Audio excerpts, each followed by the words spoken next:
Tony Bennett is out the door at Virginia. Will his replacement, Ron Sanchez, keep this team playing at a glacial pace?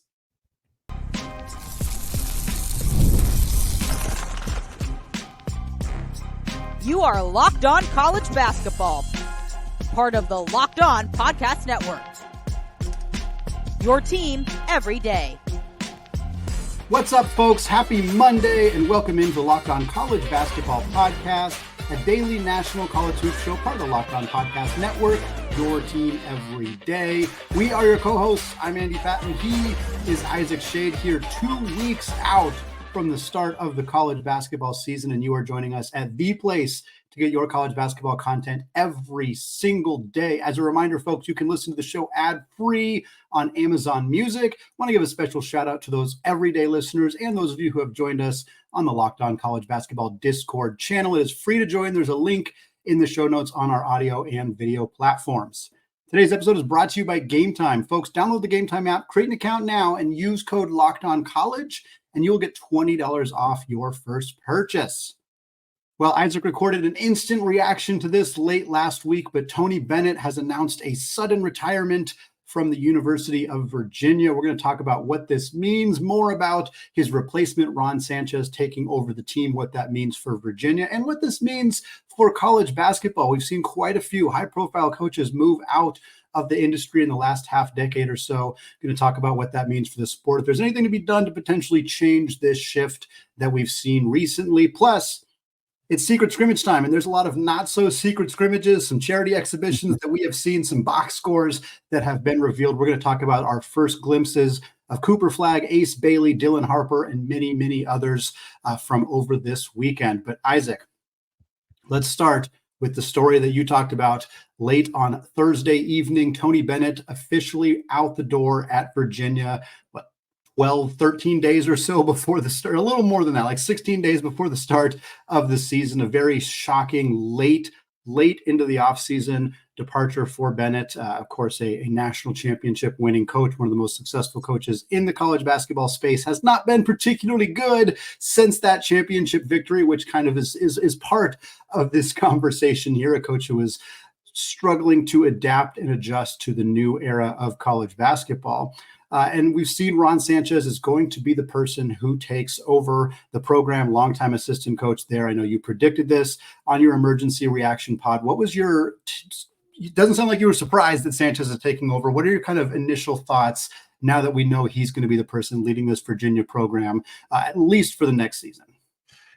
As to the Sanchez of it all, Andy, I think this was, at least on paper, the clear and obvious right choice. Coach Bennett even said in his press conference, basically, I've always wanted this to be taken over by one of my staff members. It reminded me so much, and I think a lot of people have made this comparison as well, and I think it's an apt comparison to what Dean Smith did when he stepped out just ahead of his retirement, ahead of naming longtime assistant Bill Guthridge interim head coach, and he was the coach for a couple of years there. Happened in Wisconsin too with Bo Ryan and Greg Gard. That was in the middle of the season, which was a little bit more unique. Yes, a little wonkier. But as you look on paper, you've got Ron Sanchez, you've got Jason Williford, who have both been with Tony Bennett for a long, long time. Jason Williford entirely in an assistant and then associate role. Ron Sanchez was there for 9 years, stepped out to go be the head coach at Charlotte from 18 to 23 for those, 5 seasons, I believe it was, came back last season, and this was going to be his second back. And so, that just screams to you, give it to the guy that's got the head coaching experience, unless there's just some really good reason not to that we don't know about. And that's exactly what happened when we had the press conference on Friday around lunchtime. And so, Andy, my expectation is that you don't change, right? Like anytime you go into any new job, you don't come in and just automatically start redecorating, right? Or changing up a bunch of stuff. You say, let me take 6 months, 9 months, a year, kind of just keep it going as it's been. And then I'll start inserting myself. And I expect, especially at least this season, that to be the case, because you've already got that personnel, right? Like you can flip it in the transfer portal seemingly overnight, but not right now, not in October, into November. And so I expect we'll still see that glacial pace this season, but then we'll find out. Like, let's stick with the ACC, where Red Autry came in last season and said, hey, we're not going to keep doing the Syracuse 2-3 zone. So I think that is going to be the conversation for next offseason. For this year, I quite frankly think it would be stupid to try to do something different than what you've got with the personnel you have. I'll say this too. Charlotte, the team that Ron Sanchez coached for whatever 5 years it was before coming back to Virginia, in the year that they won the CBI, their most successful season that he had as the head coach, they went from 8 wins in his first year to 22 wins in his last year. That's the kind of trajectory that you want to see from a coach, especially at that level. In that 22-23 season, their year they won the CBI, their adjusted tempo, according to KenPom, finished 362nd. So maybe for this year, you expect it to be a lot similar to what it was under Tony Bennett, but it doesn't sound like it's going to change much if he continues to be the coach going forward. This is a team that's going to continue to play slow. That's what Sanchez likes to do. Obviously, he's getting that from his experience working with Bennett. So I wouldn't expect to see any major changes there, again, assuming Sanchez continues to be the coach. And I think that's kind of the interesting kind of element of this too, is seeing a coach replace another coach with kind of that same structure. On one hand, couldn't be good in the short term, but on the other hand, it's like, I don't know, maybe there's Virginia fans out there who are still loving this pace, but seeing the last few NCAA tournament appearances, particularly last year, that 14-point first half, I think there's some folks who are maybe ready to see a bit of a different style, maybe get a coach in who's playing a little bit faster pace, getting up and down more, maybe a more modern approach, the way that coaches like Nate Oates and Pat Kelsey and others are doing it. But as long as Sanchez is the guy, that's going to be the pace they continue to run. And again, some people might not love it, but if he wins basketball games, if this team gets back to winning games and stays in the NCAA tournament picture, winning cures all. So if they're able to do that, I think it's going to help things quite a bit. But yeah, as long as he's the head coach, I wouldn't expect things to look a whole lot different. It's so funny because that year that you referenced, Andy, I looked while you were talking. They were actually 2 spots slower than Virginia in adjusted tempo that year. I mean, obviously both in the bottom 4 in the nation, but pretty funny. I also loved Coach Bennett's response in his press conference. He said, quote, "I won't miss answering questions about pace of play or style of play anymore from the media, but we chose a way that we thought was the best way to win." And I just like, kudos to you. It's like, I love that he made no apologies for what they did and is so well respected, both as a coach and as a human being. And I think that's part of what not only Virginia fans, but we as college basketball people are grieving, is just the loss of somebody like Tony Bennett. And we'll talk about the national landscape here in a little bit. But Andy, I've been kind of hurting over that side of it this weekend. Yeah, it's a tough loss for the sport, and just somebody who, again, in the kind of larger scale picture, it's not just Tony Bennett. It's Tony Bennett and Jay Wright and Coach Krzyzewski and Roy Williams and some of those guys who are on the older side and probably would have been stepping out of college basketball regardless. Whereas Bennett and Jay Wright in particular, they may have had more years if they'd wanted to continue doing it. And so I think that's where some of that hurt comes from a little bit. And one element of this that I find intriguing, just kind of stay on the Virginia specific side before we get a little bit more spread out, is one of the conversations we had about Virginia's offseason in particular was that they targeted a lot of transfers in the portal that had 2, 3, 4 years of eligibility remaining, whether it was Day-Day Ames or Jalen Warley or Elijah Saunders, many of the other guys. And I remember having a conversation about how that almost felt like a Tony Bennett trying to ensure that they could kind of build something. Like, we're going to go get guys who we hope don't transfer again and get guys where we can actually build something over a 2 to 3 year period of time. And I remember thinking, is this actually going to work? Is this a gamble where, you're expecting, all these, the 2-year transfer rule is different. You can transfer more than once. So I thought, I don't know if that's going to work for him, but I almost wonder if there was some plan to set up Sanchez of like, hey, we're going to get you guys who, we can't guarantee that they're going to stick around, but we know, we're not going to get you a bunch of grad transfers, meaning that you have to rebuild an entire roster after your first season. I don't know if that's the right thing to do. I also don't know if that was the intentional plan here, but it's kind of something interesting to think about, as a lot of the players Virginia brought in this offseason in the transfer portal have multiple years of eligibility. It'll be interesting to see how many of them stick around. And of course, that's going to be largely dependent on how this year goes and how they bond with Coach Sanchez. And I think too, also, Andy maybe speaks even further to our conversation about style of play going forward, right? Like if that's the guys you've recruited to continue playing Tony Bennett's style, then it stands to reason that you want to continue doing that, right, assuming, as you just said, Coach Sanchez is more than just a stopgap. Right. And I think that's part of the question here as well. You know, we've seen it with Rodney Terry taking over for Chris Beard. He was able to secure the head coaching gig long-term. Of course, that was another midseason switch. Same thing with Jake Diebler last year at Ohio State. Only 11 games, but he was able to get the full-time gig at Ohio State. Now Ron Sanchez has a full year to do it. And so I'm very curious to see what's going to happen.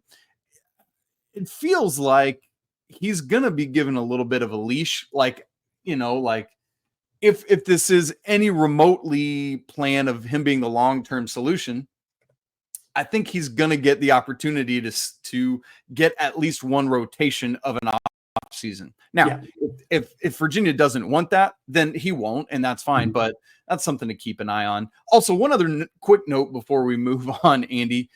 This press conference, you had to go to Facebook to watch it. And I know there were like media outlets streaming it, but Virginia streamed it via their Facebook page. Why on earth did ACC Network not cover this instead of the random ACC huddle, like just random Friday football content?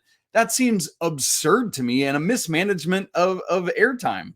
Yeah, that's pretty egregious. I mean, maybe you didn't have somebody on staff prepared to make changes to what was on your programming, but if that's the case, that's still a failure. You got to be ready for something like that. It was a tough look for a important program, and Virginia men's basketball is a very important program in the ACC, and for them to not have this on their network was not a good look at all. Well, Andy, you talked about it a little bit already. Tony Bennett is one of multiple high-profile coaches to leave the industry in the last half decade or so. I wonder what that lines up with. Is there anything that can be done to stem the tide and keep this from continuing in college basketball? We're going to get into that conversation in just a second. Right after I tell you about ZBiotics. ZBiotics pre-alcohol probiotic drink is the world's first genetically engineered probiotic. It was invented by PhD scientists to tackle rough mornings after drinking. Here's how it works. When you drink, alcohol gets converted into a toxic byproduct in the gut. It's that byproduct, not dehydration, that's to blame for your rough next day. Pre-alcohol produces this enzyme to break that byproduct down. Just remember to make ZBiotics your first drink of the night. Drink responsibly, and you're going to feel your best tomorrow. 3 simple steps. Here's how it works. Number 1, drink pre-alcohol. For best results, make it your first drink of the night. Number 2, drink responsibly, folks. Always, this should be true. Pace yourself, hydrate, and get a good night's sleep. And then step 3, enjoy tomorrow. Wake up feeling refreshed and ready to take on the day. So go to zbiotics.com/lockedoncollege to learn more and get 15% off your first order when you use Locked On College at checkout. ZBiotics is backed with a 100% money-back guarantee. So if you're unsatisfied for any reason, they'll refund your money, no questions asked. Remember to head to zbiotics.com/lockedoncollege and use code LockedOnCollege at checkout for 15% off. Andy, I want to share a couple quotes from Tony Bennett from his press conference that will then leapfrog us into a conversation about how do we fix this and what do we do? Because I think his comments were very telling of the landscape and what some of these coaches are realizing is not what they signed up for, or maybe not what they're equipped to do. And I appreciate the self-awareness of that. So here's a couple quotes from Tony Bennett. Quote, "I looked at myself and I realized I'm no longer the best coach to lead this program in this current environment." Key phrase there. "And if you're going to do it, you've got to be all in. And if you do it half-hearted, it's not fair to the university and those young men." End quote. 2 more. Quote, "The game and college athletics is not in a healthy spot. There needs to be change. I was equipped to do the job here the old way." End quote. And last one, Andy, quote, It's going to be closer now to a professional model. There's got to be collective bargaining. There has to be a restriction on the salary pool that teams can spend. There has to be transfer regulation restrictions, end quote. Andy, there's a lot there. Where do you want to go with it? And ultimately, how do we fix I don't even know that I want to zero in on fixing NIL and transfer portal so much as how do we fix the coaching exodus that we're experiencing? Yeah, it's funny. I agree generally with everything Tony Bennett said here. I think if you don't feel like you are going to be 100% in to continue doing the job and you can't do it at that level, you should look to do something else. You should look to pass the torch. And I understand that. And I agree with that 100%. The game in college athletics is not in a healthy spot. I get what he's saying, and you and I have talked multiple times on this show, on the show, off the show. There is obviously change that needs to happen in college athletics. We've talked about whether it's contracts, whether it's making student athletes employees. Like the way it is currently constructed is problematic. I agree with that. I don't think that's wrong. I don't know that I love the idea of using your press conference after a sudden retirement to kind of trash the sport that you've been working in. And even if I don't disagree with what he's saying, I don't know that that's the right optics in terms of how to do it, but I'll give Tony Bennett the benefit of the doubt. He's not somebody who has, traditionally been a particularly negative person in that space. So that's kind of my general thoughts on what he had to say. I agree with the sentiment of I'm not wanting to stay in an industry that I currently don't believe is in a good spot. And especially, it's like, maybe it gets to a good spot. Maybe there are changes coming down the line. I'm quite certain that 5 years from now, maybe 10 years from now, we will be in a spot where college athletics and college basketball in particular is more regulated. There's, whether it's a salary cap or at least contracts, some level of kind of settling closer to the norm. But I could also understand if you're Bennett, like, I don't want to wait, the last 5-10 years of my career going through this like uncomfortable change in this sport. I think that's a reasonable take for him to have. And I do think that, we've heard it from many coaches that right now, the amount of work that coaching staffs have to do right now. We saw a small change in moving the transfer portal window back a little bit, which will help those teams that are in the NCAA tournament. But these coaches are the offseason is no longer even close to a break. There's coaches rebuilding entire rosters. It can get really, really challenging.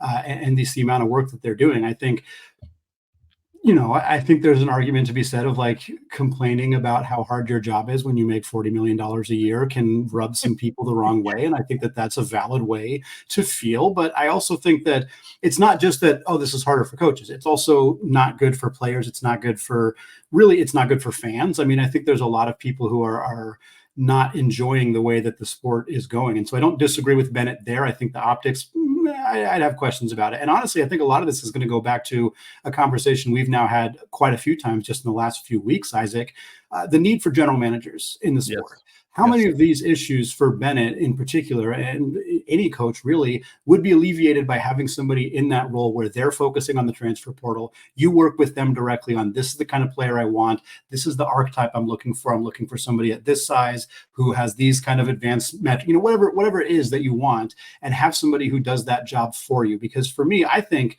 we talked about this at WCC Media Day, which is where I was when the news about Bennett retiring came out. And a lot of the conversation people were having there was like, yeah, Tony Bennett he signed up to talk to, recruits and their parents in their homes. Now he's talking to NIL agents and he's talking to agents and he's having conversations with different people and having to negotiate salaries. And like, that's not what he signed up to do. And that's completely 100% fair. But the solution to that doesn't necessarily have to be to abolish the system that just started, which is not what he's saying. But the solution to that is have somebody else do it. The head coach of pick any professional team, the Portland Trailblazers, Seattle Seahawks, whomever, like the head coach is not going out and getting players. Like that's not what happens in professional sports, and it shouldn't be what happens in college athletics. And I think the change there is to start hiring people who do that job for you.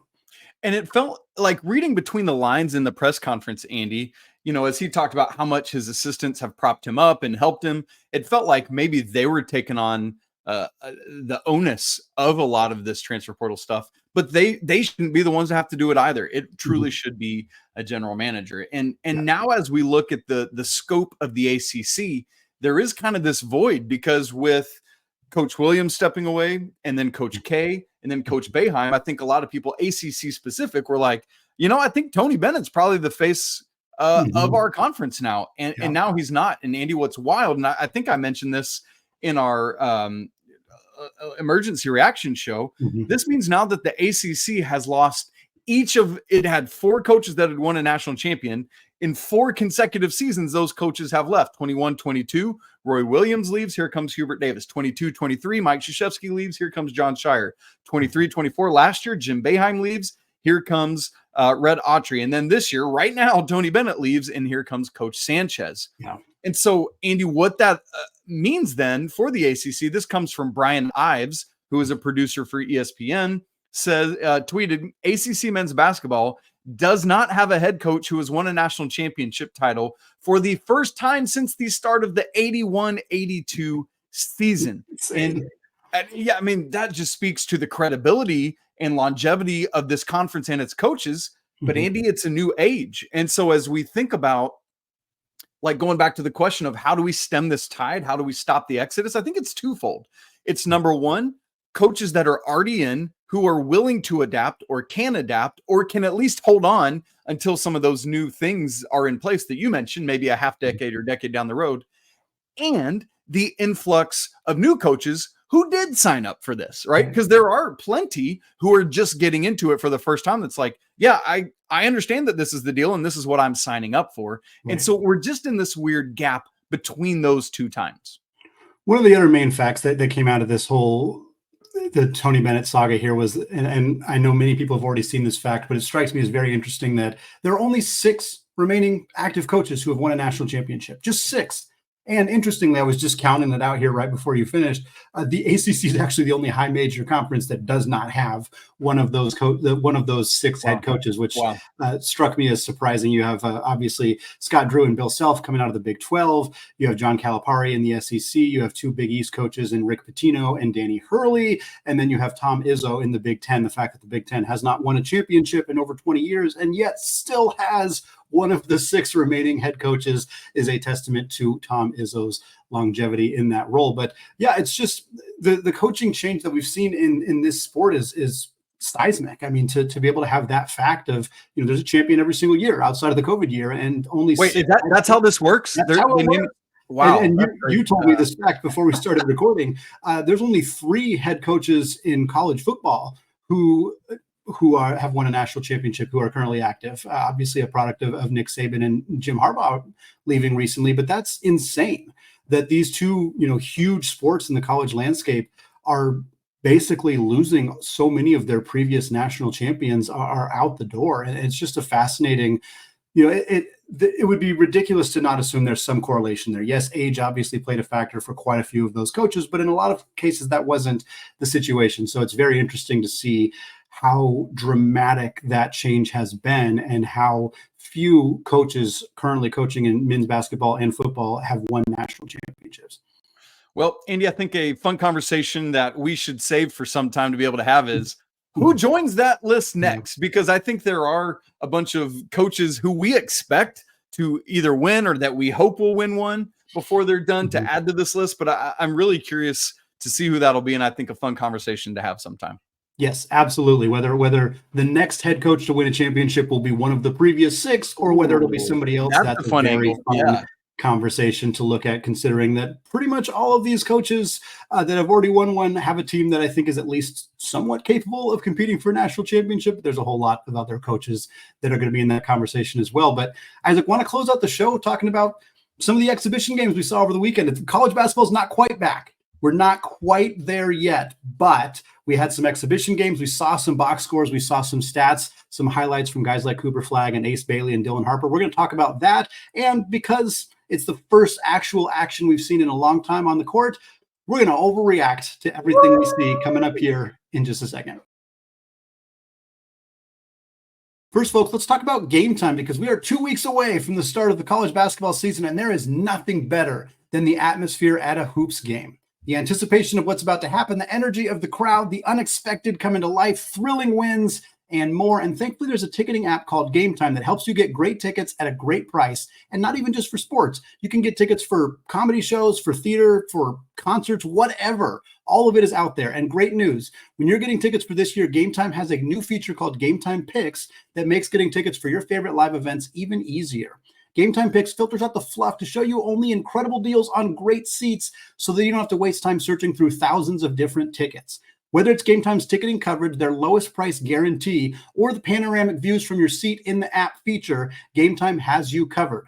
And folks, if you're looking to get to the Champions Classic, you can get tickets right now for $72 a piece in the upper level 214 row K. That is $36 per game to see Kansas versus Michigan State. Hey, guess what? That's two of those coaches that we talked about right there. Bill Self versus Tom Izzo. You can also see Duke versus Kentucky. $36 for those games. That is incredible. So folks, take the guesswork out of buying tickets now with Game Time.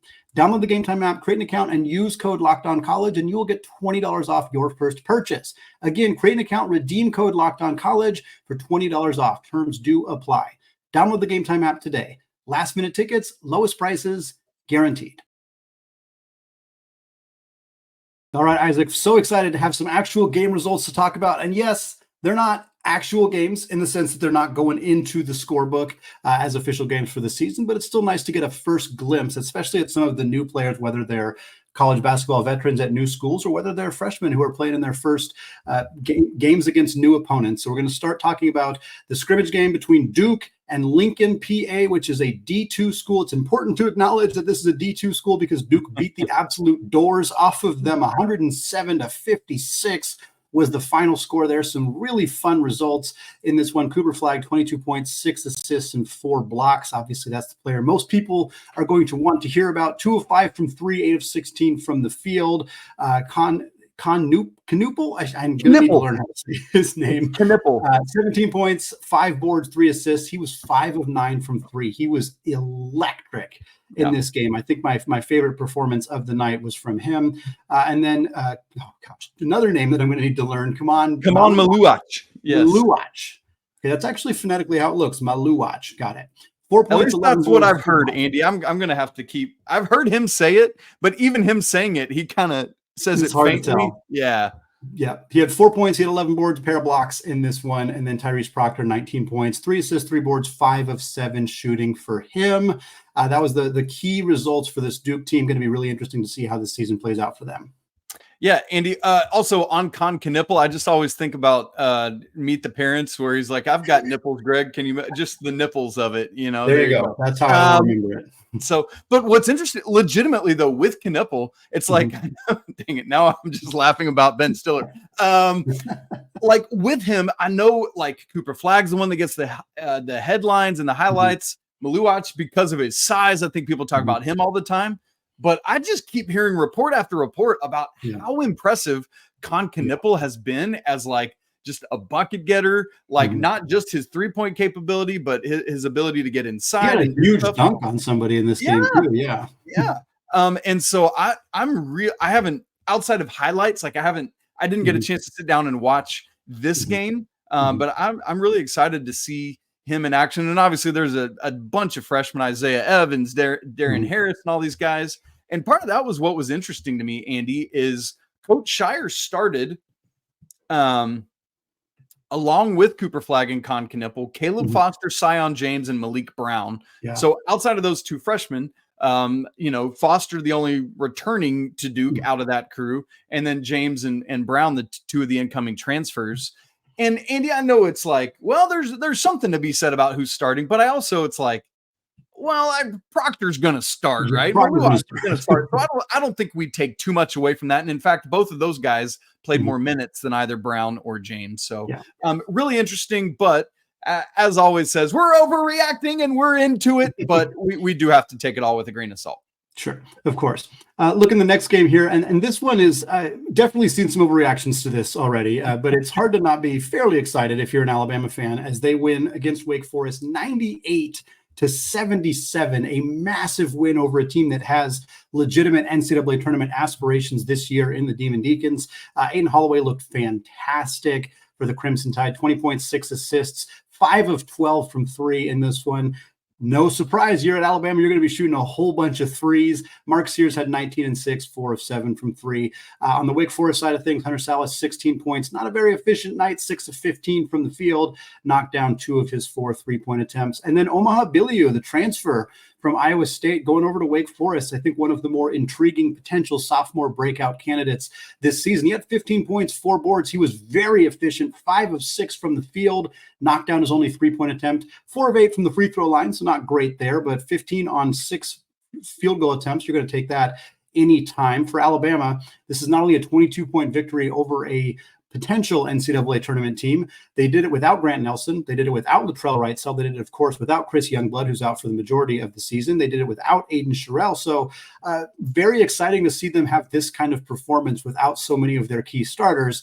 But again, of course, we're still talking about an exhibition game. Yes, of course. And Andy, for Bama fans who might be worried about that quartet being out with, of course, Youngblood's going to continue to be, but John Rothstein tweeted, per Nate Oates, that the other 3 guys, Nelson, Wrightsell, and Sherrill, are all expected to be good to go for opening day on Monday, November 4th against UNC Asheville, our buddies there. Andy, quick trivia time for you. So Alabama took 69 total field goal attempts. How many of those do you think were 3-point attempts? Oh, man, like 42. I'm going to go 42. You, my friend, are short. 46 of their 69 shots were threes. That's exactly. I thought I was going to guess too high. That's exactly 2/3, 66.7%. They made 19 of them. Not exactly a great percent, but still, when you're making that many, it'll play. So pretty interesting stuff there. Andy, another high-profile exhibition that I was pretty curious about, because both of these teams are intriguing for various reasons to me, is St. John's and Rutgers, where St. John's wins 91-85. Obviously, we got the 2 big-time freshmen that we're watching. For Rutgers, we've got the St. John's of it all in year 2 with Rick Pitino and bringing in some dudes. And how's it all going to come together? Well, Andy, all the numbers are there. We can talk about them. Kadari Richmond for St. John's, I think, is like the big name everybody wants to know. 9 points, 9 boards, 6 assists in 26 minutes. That's triple-double type stuff there.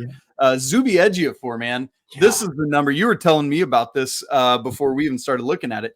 27 points, 13 rebounds, 10 of which were offensive, Andy. I love to see numbers like that. A crud ton of that was in the first half. RJ Louis came off the bench and had a nice day for St. John's. But I'm burying the lead because everyone wants to know about the 2 freshmen. Ace Bailey, 25 points, 5 rebounds, 8 of 18 from the field. That's a whole bunch of field goal attempts.